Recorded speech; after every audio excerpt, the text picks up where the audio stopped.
কোরবানির গরু ওলানে প্রচুর দুধ দেখলাম, এই দুধ দহন করে দুধ পান করা যাবে কি না।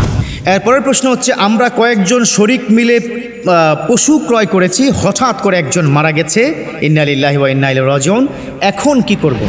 এরপরের প্রশ্ন হচ্ছে, গরু কিনে আনার পর বুঝতে পারি যে এটা সম্ভবত গর্ভবতী, কিন্তু মালিককে তো আর খুঁজে পাচ্ছি না, এখন এটা দিয়ে কি কোরবানি করা যাবে কি না। এরকম হয় কি হয় না? হয় না? যেমন আমাদের শহরে আমরা যখন কোরবানির হাটে যাই, আমরা তখন কোরবানির গরু কিনে বা পশু যেটাই আমরা কিনি, কিন্তু সেই ধরেন পঞ্চগড় থেকে এসেছে, গাইবান্ধা থেকে একজন এসেছে, এসে তো গরু বিক্রি করে কি চলে গেছে, এনেছে 20টা গরু, তার মধ্যে এক পিস আছে কি গাভী, মানে গর্ভবতী। এখন এক পিস তো গর্ভবতী, ওই 20টার মধ্যে এক পিসও মানে ফাঁকে কি চালাইয়া দিছে, আর সেটা আপনিও কি কিনে ফেলছেন কি, মাশাআল্লাহ বুঝতে পারেন নাই।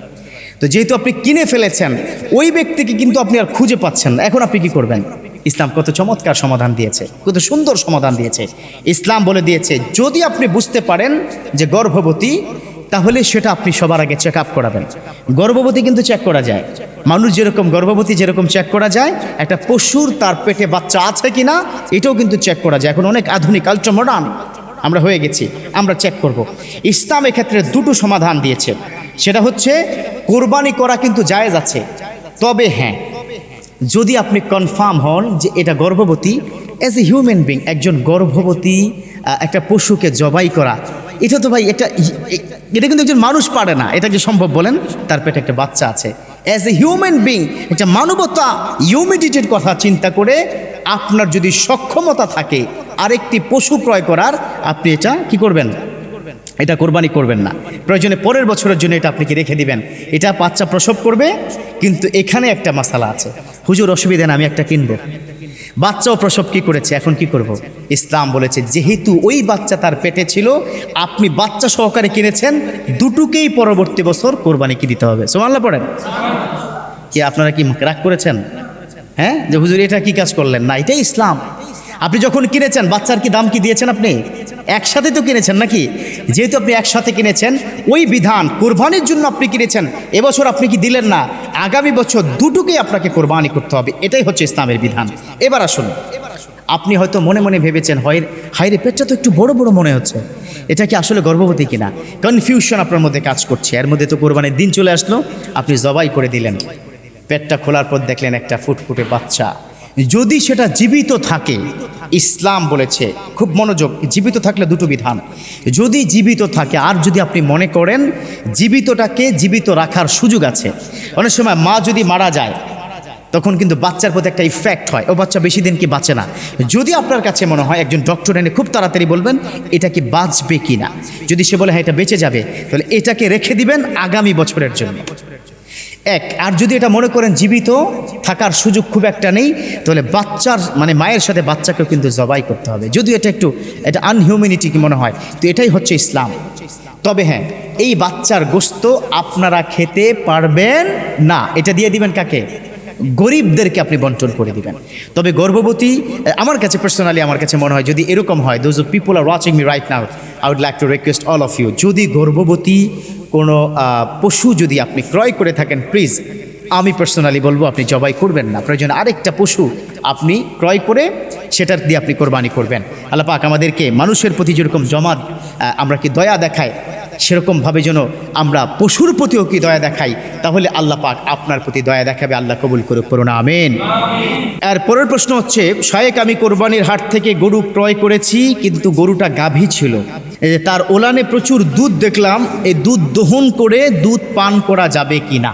এরকম হয়, কিন্তু হয় না। ইসলাম আসলে কি বলে? ইসলাম চমৎকার সমাধান দিয়েছে। যদি আপনার এই কোরবানির গরু আনার পরে আপনি দেখেন যে তার ওলানে দুধ আছে, অনেক সময় দেখবেন মার বুকে যখন দুধ থাকে, সন্তান যখন সেটা খেতে চায় না, তখন মেডিকেল সায়েন্স বা ডক্টররা কি বলে, দুধটাকে খুলে আপনারা ফেলে দেন, তাই না? এরকম কি বলে, অথবা অন্য কোনো শিশু থাকলে তাকে খাইয়ে দেন। কিন্তু একটা মায়ের প্রচণ্ড কষ্ট হয়, দুধ যখন প্রচুর পরিমাণে তার বুকের দুধ আসে, খুব কষ্ট হয়, ব্যথা হয়। একইভাবে পশুরও কিন্তু কষ্ট হয়, ব্যথা হয়। তাহলে আপনি আসলে কি করবেন? তবে এটা যদি আপনি খুব এন্টারটেইন করেন, যা মাশাআল্লাহ পেয়ে গেছি, 15 দিন আগে কি গরু কিনেছি, 3 কেজি করে গরুর দুধ পাইছি, আলহামদুলিল্লাহ, 3-15 45 কেজি, যেই দাম রে ভাই 120 টাকা করে কেজি।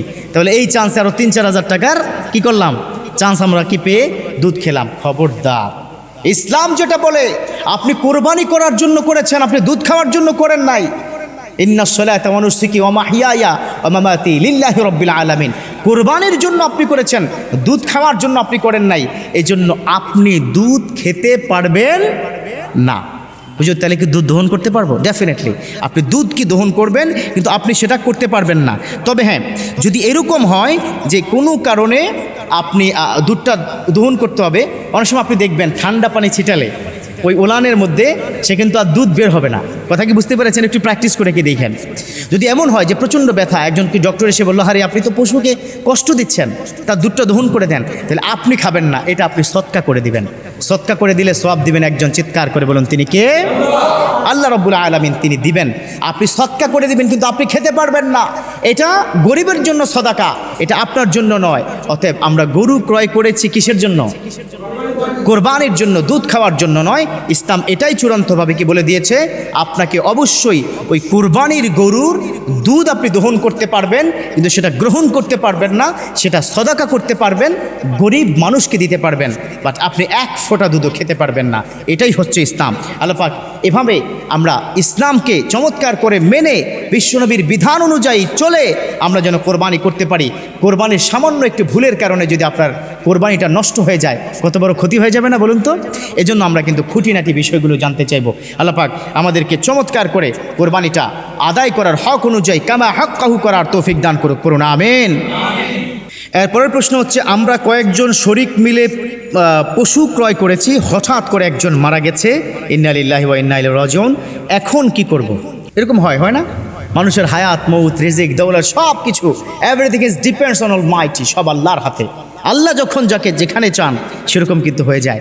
আহারে, এই মানুষটা কত চমৎকার করে হয়তো একসাথে আপনার পশু কিনতেও গিয়েছিল, একসাথে চয়েস করেছে, কোরবানির গরু আপনার কি ক্রয় করে ফেলেছে, কিন্তু একজন শরিক সেখানে মারা গিয়েছে। এখন তার প্রশ্নটি হচ্ছে, ওই শরিকের যে ওয়ারিশ বা শরিক যিনি আছেন, তার টাকাটা কি করবেন? যেহেতু তিনি নেই, কোরবানি ওয়াজিব ছিল ওই ব্যক্তির উপর নাকি, সেজন্য তো তিনি কি গিয়েছে। এখন আপনারা ধরেন 7 জন শরিক করে আপনি কোরবানির পশু ক্রয় করেছেন, গরু ক্রয় করেছেন, একজন মারা গেল। এখন নতুন করে কোনো শরিক সেখানে তিনি গ্রহণ করবে কিনা, এটা একটা অপশন। এই টাকাটা যিনি মারা গিয়েছেন সেটা তার ওয়ারিশের কাছে দিয়ে দিবে কিনা, এটা আরেকটা অপশন। আর ওই যে বাকি টাকাটা, এটা 6 জনের মধ্যে বন্টন হবে কিনা, এটাও কিন্তু আরেকটা অপশন। কথা কি বুঝতে পেরেছেন? আপনাদের কি মনোযোগ আছে তো ইনশাআল্লাহ? তাহলে আসুন একটা একটা করে অপশন শেষ করি। প্রথমত, 7 জন মিলে কোরবানি করবেন, একজন ইন্তেকাল করেছেন। ইসলাম বলে দিয়েছে বাকি যে একজন ইন্তেকাল করেছেন সবার আগে তার ওয়ারিশ, তার কোনো ছেলে সন্তান যদি থাকে, তাকে দায়িত্ব কি দিতে হবে যে তোমরা চাও কিনা তোমার বাবার কোরবানিটা দিতে চাও কিনা। তারা যদি বলে যে না, বাবা যেহেতু মারা গেছে, কোরবানি আমরা কি দিব না, তাহলে সেই টাকাটা ব্যাক করে দিবেন। এটা গেল 1।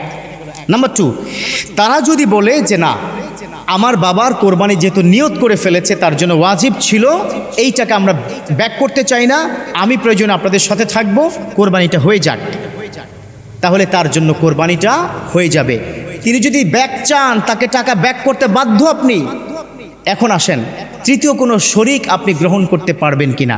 ইসলাম বলেছে না, কোনো প্রবলেম, অনেক সহজ। ইসলাম বলেছে হ্যাঁ, তৃতীয় একজন শরিক, অর্থাৎ এই 7ম শরিকের নামটা আপনি ইনক্লুড করতে পারবেন, নতুন করে আপনি তাকে গ্রহণ করতে পারবেন। সকলের আলোচনার ভিত্তিতে আপনারা 5 জন কি রাজি আছে যে না নিব না অথবা নিব, তাহলে যারা অধিকাংশ যারা আছেন সকলের মতামতের ভিত্তিতেই আমরা কি করব, ওই ব্যক্তিকে শরিককে আমরা গ্রহণ করব। কিন্তু যদি এরকম হয় যে সকলের মধ্যে বন্টন করে অতিরিক্ত যে শরিকের টাকা, মানে ফর এক্সাম্পল 20,000 টাকা আমরা এই 6 জনের মধ্যে বন্টন করে নেব, এটাও আপনি চাইলে করতে পারেন। ইসলাম সব দিক থেকে আপনাকে সুযোগ করে দিয়েছে, তবে তার টাকা ফেরত চাইলে ফেরত দিতে আপনি বাধ্য থাকিবেন। এটাই আজকের মূল পয়েন্ট। আমি যেটা বললাম, কোনো শরিক যদি মারা যায় তার টাকাটা কি করতে হবে? ফেরত দিতে হবে। আমরা ইসলামকে সহজ করে দিব, কারণ কুরবানি জবরদস্তি চলে না। কোরবানি আপনি কখনো 7 জনের টাকা আপনি চাইলে সবাই মিলে, আপনার ক্ষমতা আছে না, আমাদের কোরবানিটা কি নষ্ট হয়ে যাবে, আপনাকে থাকতে হবে, এটা করা যাবে না। আল্লাহ পাক আমাদের প্রত্যেককে সহি সালামতে কোরবানি শরিক সহকারে, নেককার শরিক সহকারে করার সুযোগ করে দেখ, পড়ুন আমিন।